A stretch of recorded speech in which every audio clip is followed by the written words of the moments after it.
Bismillahir Rahmanir Rahim. We begin with Allah's blessed name. We praise Him and we glorify Him as He ought to be praised and glorified. And we pray for peace and for blessings on all His noble messengers, and in particular on the last of them all, the blessed Prophet Muhammad sallallahu ta'ala alayhi wasallam, as we greet you from the studios of the Islamic Broadcasting Network, IBN, here in my Caribbean island of Trinidad. And it is Yawmul Ahad, the first day of the week. A Roman Catholic Pope in Rome decided to give it the name of Sunday, the day for the worship of the sun. It is Yawmul Ahad. Last night was the night of the full moon. In Urdu, they say Chaudhwi ka Chand, the full moon. And the full moon, of course, is when the 14th day of the lunar month has come to an end, and it's the 15th night. So we are today on the 15th day of Shawwal, the month which follows the month of Ramadan. And we thank Allah for blessed Ramadan. Last week we had no signs of the times lecture. We did not resume last week because IBN was on holiday. So we have our first lecture resuming signs of the time today after Ramadan. And we'll have another one next week, and that'll be the last before I travel. I have to travel to Geneva in Switzerland, where I used to be a student for 5 years, so it's like a second home to me.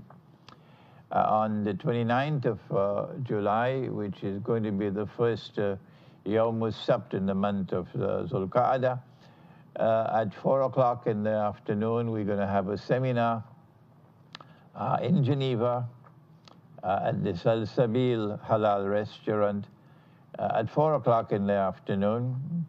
And the topic is related to our present topic and the signs of the times, namely an Islamic response to Dajjal's electronic and digital monetary system. That's our topic. On the 29th of July, if you have not as yet, you don't have to register for the seminar, no, but we're going to have a dinner after the seminar. The seminar will be in the banquet hall of the restaurant, and the dinner will be in the dining hall. But you have to register for the seminar. It's going to be 38 Swiss francs per person for the course. And if you go to my website, imranhosein.org, you will find there the email address for the restaurant where you can register for the seminar. We'll try to organize a second seminar in middle of September, inshallah. That's not as yet confirmed. A second seminar in Geneva in the middle of September. I will be away. I have next week's lecture, and then I travel, and I'll be away, inshallah, from Trinidad for 2 months. So there'll be no IBN Signs of the Times lectures. But this one and next week you will follow. It's going to be live on the IBN website, ibntt.com. It's going to come at the bottom of the screen. And you could also go to YouTube, IBN Master, for live streaming of this lecture today, and next week, inshallah. When I return from my travels, inshallah, then we will resume the Signs of the Times lectures. I ask of you, last night I lectured on an Islamic view of Gog and Magog in the modern world at the Barakpur Islamic Center. And we have a guest with us here today from Egypt who traveled to Trinidad to meet with me, and he was there last night with me in the Barakpur Islamic Center for that lecture from Egypt. And we welcome you to Trinidad. And we had a very large gathering last night in Barakpur, Islamic Center, where we had the retreat in 2009. But I could only complete about 2/3 of the topic last night until 8:30, and I had to leave out about 1/3. So maybe sometime, inshallah, I'll be able to resume my topic of Gog and Magog. I hope it'll be on YouTube, inshallah, soon, last night's lecture. I also did a lecture from my home about a week ago, maybe, which is now on YouTube, and it's generating a lot of interest, in which I offered some analysis on Saudi Arabia and Qatar and the 80 flags of the hadith of Al-Zaman. So do please go to my YouTube channel and view that lecture. Also, finally, if you can kindly raise your hands and make dua for me. Every time I travel, it's dangerous, yes. It's a dangerous world out there. And for people who preach Islam the way I do, standing up against the oppressor, it's even more dangerous. This time when I travel, I'm going to make an effort to enter into France. I'm going to make an effort to enter into Britain, which I've not done before, so it's going to be dangerous. So do please remember me in your dua. We return today to the subject of money. And I had taken you from the body of Pharaoh being discovered in 1897. I had taken you to the birth of the Zionist movement, and then I took you to the birth of the Federal Reserve Bank in the United States in 1913, and I took you to Bretton Woods. All my previous lectures, please go through them. And we saw an effort in 1944 in Bretton Woods. We saw an effort that was very sinister and very dangerous to move the world away from valid money to bogus money, and to do it in a surreptitious way, in an underhand way, so that people would not see the head of the snake. To turn away from valid money to bogus money means that you are corrupting the market. It will no longer be a free and a fair market. Not only did they turn away from valid money to bogus money, but what they did at Bretton Woods was to create an international monetary fund which prohibited the use of valid money, prohibited what Allah had made halal, because the Articles of Agreement of the International Monetary Fund prohibit the use of dinar and dirham as money. Where is the world of Islamic scholarship? Where are my distinguished and learned brothers, the scholars of Islam? If you make haram what Allah made halal, even a schoolboy knows that that is shirk, the one sin that Allah will never forgive. And if the people follow in that, then they also become a part of the shirk, blasphemy. Some people say, no, shirk is not blasphemy, it's heresy. And that's what they did in 1944. In moving away from valid money, which is gold and silver coins, and turning to bogus money. Now, I've already covered this subject. I've already explained how they use a fig leaf to cover their shame.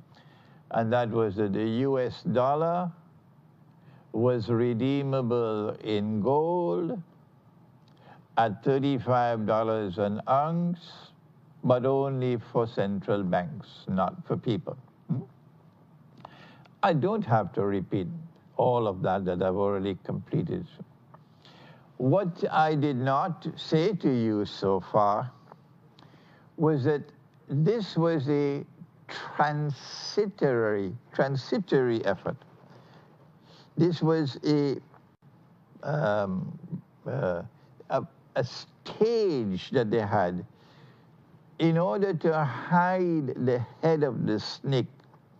They had to give us this interim, that's the correct word, this interim monetary system, where one currency, the US dollar, would have a fig leaf of integrity in that it would still be redeemable in gold at $35 an ounce. Like you write a check and you can cash the check, therefore that check is valid. It's not haram, it's halal, once you can cash it. So you can cash the US dollar. The problem was that you and I are using the US dollar in the market, but we can't cash it for gold. Only a central bank can do that. And this was therefore, all the rest of the paper money in the world had not even a fig leaf to hide their shame, including the rupee of the so-called Islamic Republic of Pakistan. Where is the Islam? If your money doesn't have a fig leaf to cover its abominable shame, and you call yourself an Islamic Republic, have you no sense? When will you wake up? I am now 75 years of age, and I have been shouting and shouting and shouting for 20-something years now, even more than that. But there are some who just will not hear, they can't hear. And others who defy me and who say I'm wrong and I'm misguided, and they're looking forward to the day when they hear the news, Imran Hosein is dead, he's gone, now we can move on with our lives. No, when I'm gone and I'm in my grave, my students will follow me, and I pray that they'll rise higher than I ever rose in knowledge. So they'll come after you. Oh yes, inshallah, they'll come after you. And they will have no fear to proclaim the truth. My students will continue after. Imran Hosein is not important. When I'm gone, all I ask of you is to make dua for me and then continue the work. That is more important. That is more important.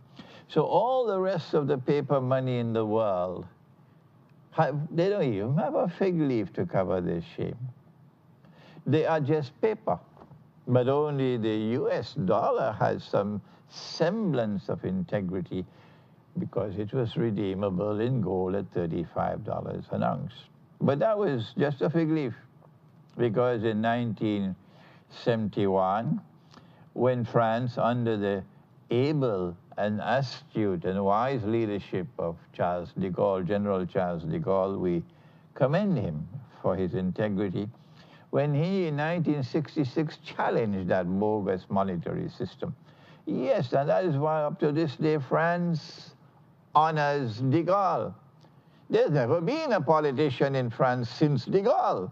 They're just schoolboys. The last one, of course, being the smallest schoolboy of all. Charles de Gaulle was the last leader that France ever had. And France did what no Muslim country ever did, except for Indonesia under Ahmad Sukarno. May Allah have mercy on his soul. Ahmad Sukarno. He took Indonesia out of the IMF. That's what he did. Nobody else dares to do that today. Hugo Chavez attempted. May Allah have mercy on the soul of Hugo Chavez. A worthy leader. I wish we had leaders like him in the world of Islam. Yes? But Hugo Chavez found it too difficult to take Venezuela out of the IMF.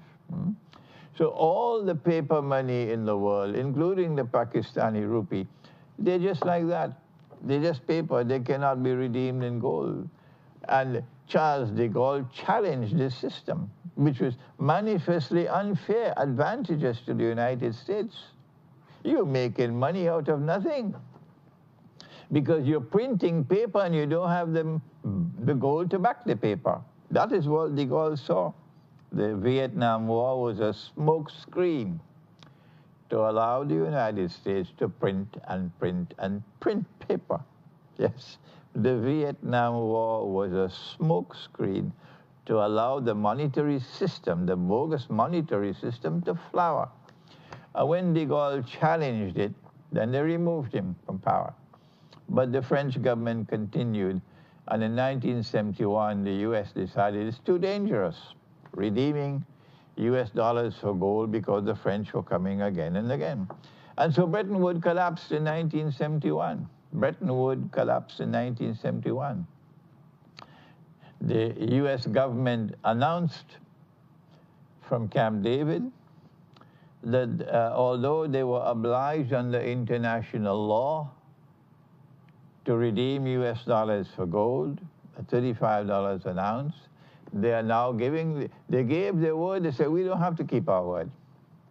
The United States of America said, we gave our word, but we don't have to keep our word. Is that a Christian country? Do you have even a semblance of a link with Jesus? Nabi Isa alayhi salam, you give your word and you can't keep your word. Yeah?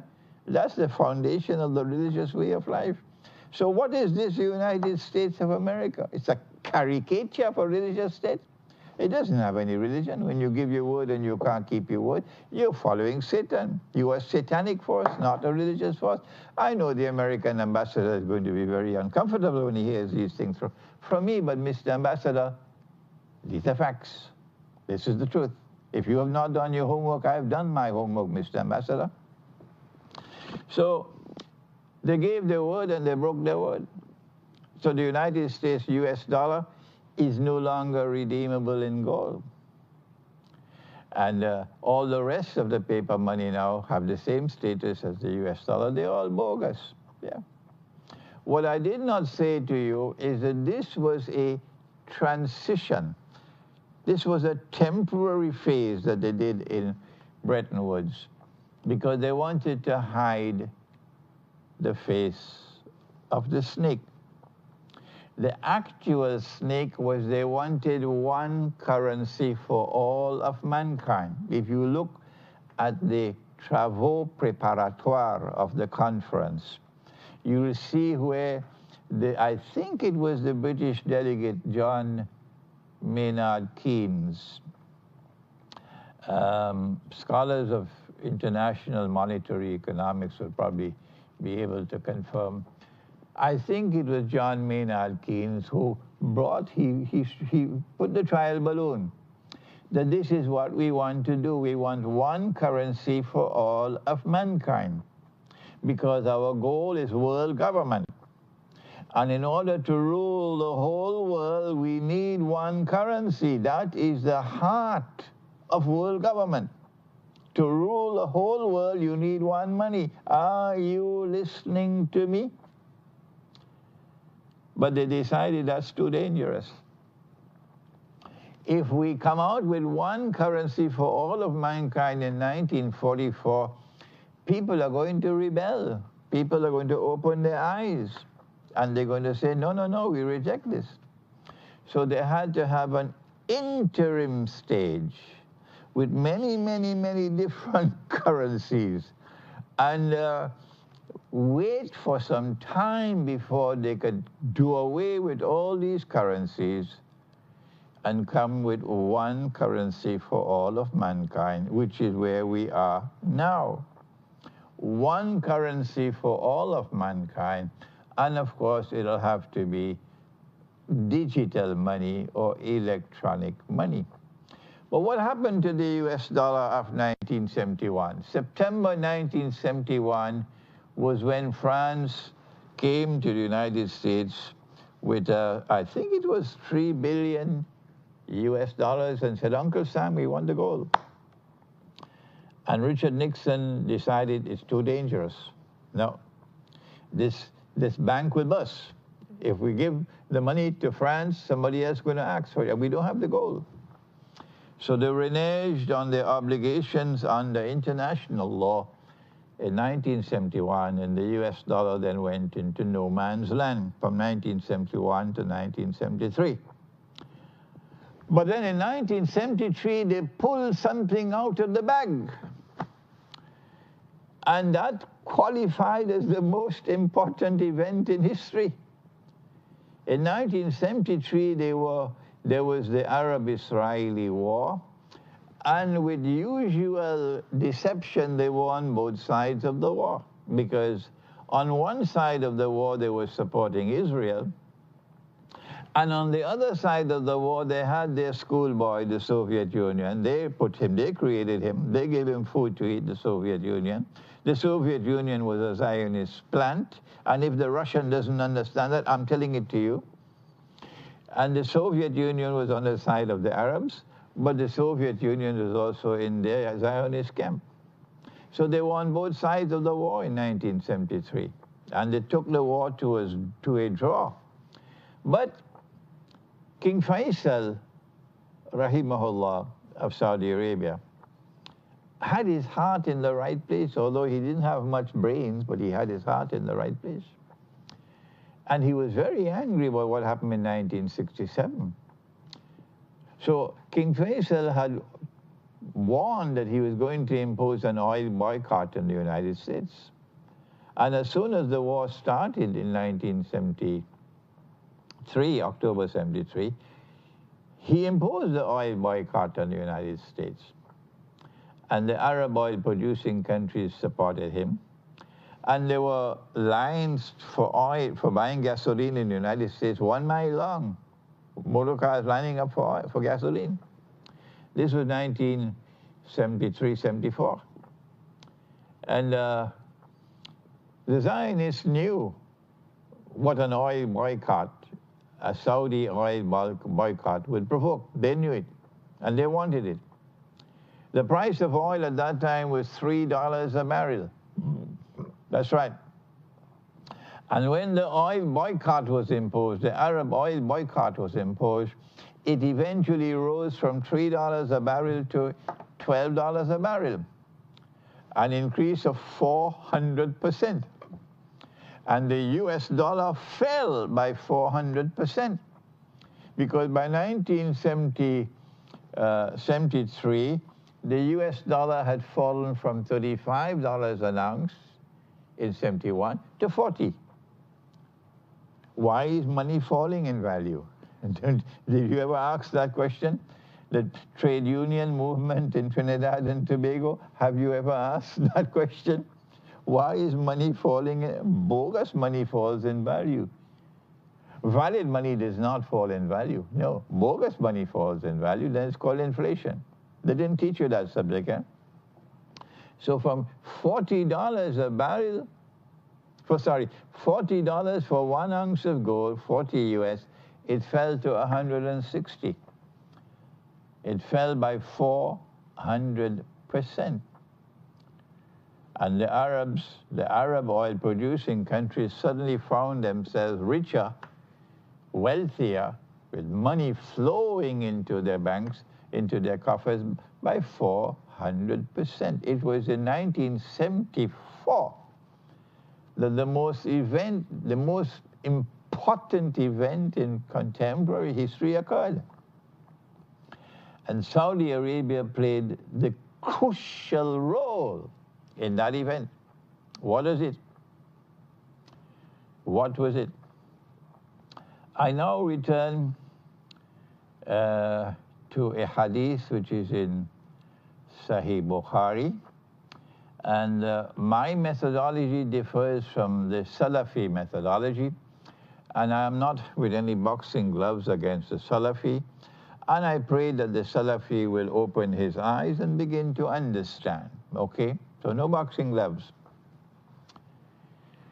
But before I turn to that hadith in Sahih Bukhari, which explains what happened in 1974, I have to turn to another event in the life of Prophet Muhammad alayhi salatu wasalam. The Prophet alayhi salatu wasalam is in the city of Medina. And Medina is located in that part of the Arabian Peninsula which is called Hijaz. Hijaz. There is another part of the Arabian Peninsula to the east of Hijaz which is called Najd. And these two comprise the bulk of the Arabian Peninsula, Hijaz and Najd. Hijaz to the west, and in Hijaz is located Mecca and Medina, and Najd to the east. And it is in Najd that you have all the oil. So Prophet Muhammad alayhi salatu wasalam speaks, and he praises our Sham and our Yemen. Allahumma barik lana fi Shamina, fi Shamina. Oh Allah, place blessings for us in our Sham, our Sham. And in our Yemen, if you don't like that, you could go and jump in the sea. Because he's saying it is our Sham. And he's saying it is our Yemen. And that's what you are doing today. You're waging war on Yemen and you're waging war on Sham. Shame on you, shame on you, shame on you. Waging war on innocent Yemen. Waging war on innocent Sham and sending millions of people as refugees. Destroying Yemen. Shame on you, shame on you, shame on you. What more do I have to say to you? Shame on you one more time. So he says, Allahumma barik lana fi Shamina wa Yemenina. Oh Allah, place blessings for us in our Sham, our Sham, our Sham. And in our Yemen, our Yemen, our Yemen, he identifies us with Yemen and he identifies us with Sham. And you waging war on Yemen and you waging war on Sham. Shame on you one more time. But then the people ask him, Oh Allah's Messenger, what about our Najd, our Najd, our Najd? Which Najd could he be talking about? Which Najd could they be talking about when they ask about our Najd? This is the difference between valid scholarship and bogus scholarship. This is what demarcates valid Islamic scholarship from bogus scholars of Islam. Bogus scholars of Islam. Bogus scholars of Islam. Because the valid Islamic scholarship, even a schoolboy will recognize that when they ask about